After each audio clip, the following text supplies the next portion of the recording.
Welcome to Real Estate of Mind, a Farbman Group podcast.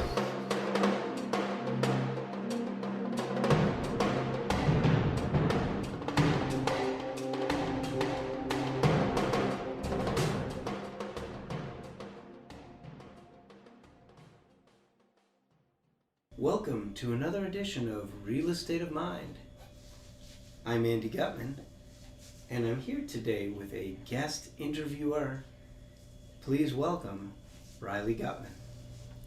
Riley, welcome to the Farbman Group Leadership Minute. Thanks so much for agreeing to be our guest interviewer today.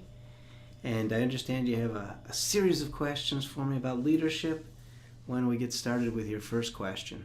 Sure. What made you decide to pursue real estate as a career? I'm glad you asked me that. So for me, real estate was something that I fell into. I actually was going into public accounting. And when I got out of school, there were no public accounting jobs. I worked a lot of side jobs right out of school until I found a wonderful commercial real estate company to work for. And I just fell in love with the business. To me, it was just an incredible thing. Nothing I had ever thought about, but I found everything in the world touches real estate. And so almost every career that you go into, someone needs real estate. And so I just fell in love with the idea of it and never looked back. What do you like best about the Farbman Group? You know, that's a good question. So when I first interviewed to come here for a job, I interviewed with a number of people. And I wasn't really decided on coming over to the Farbman Group until I met with Bert Farbman, who's our current chairman. And when I talked to Bert, he interviewed everybody who came to work here. So if you were a finalist as a candidate here, you had to interview with Bert, and you had to show him you understood what the company was about, and that it was about teamwork and putting the company first. And so I really liked that about him, and I liked the fact that he took time to get to know every one of the employees. And his love of Detroit, his love of commercial real estate really shone through. And I felt like working for him, I'd be accomplishing something great and doing something that was better than just for myself, but for a bigger picture.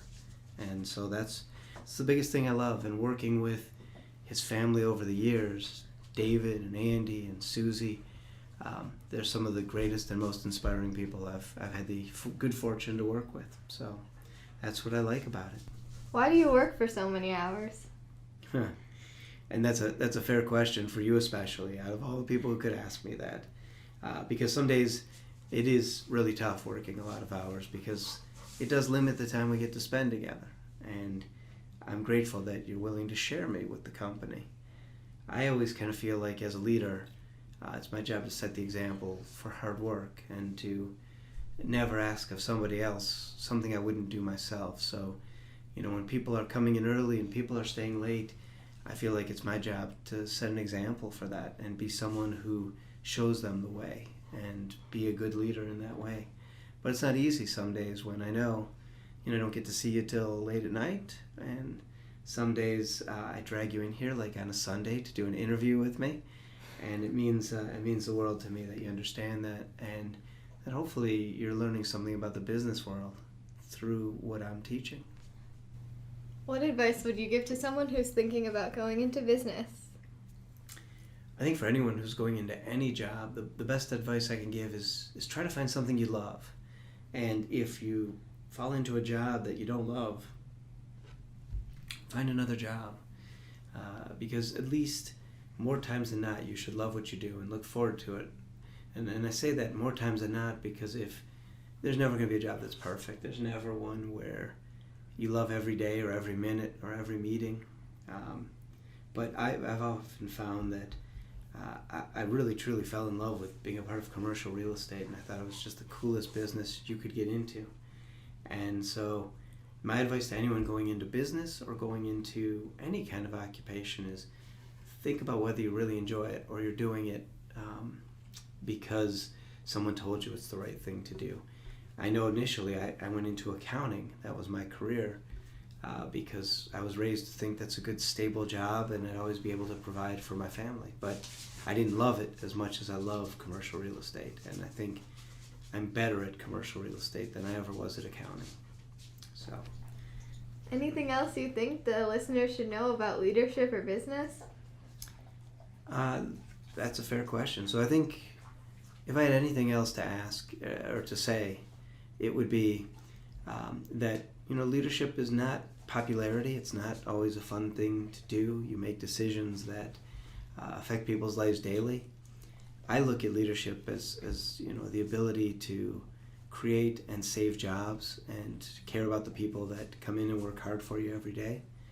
And, I wouldn't trade being a leader for anything in the world except maybe more time with my daughter.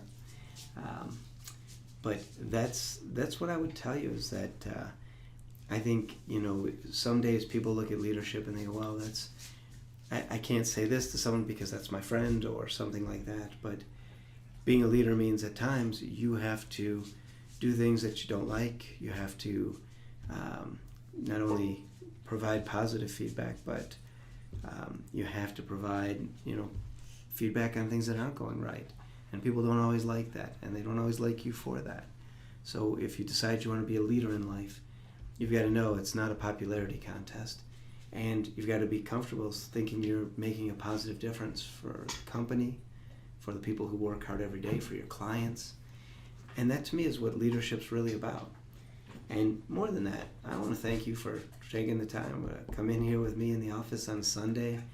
And if anyone hears a lot of loud lip smacking and walking around in the background, that is not Riley, but a giant Bernese mountain dog that accompanied me and Riley to work today and is probably chewing on something she's not supposed to at the moment. Luna! Dude! With that, Oh my God. we say thank you for listening to Real Estate of Mind. We'll see you in another episode while we discipline our dog Luna. Help.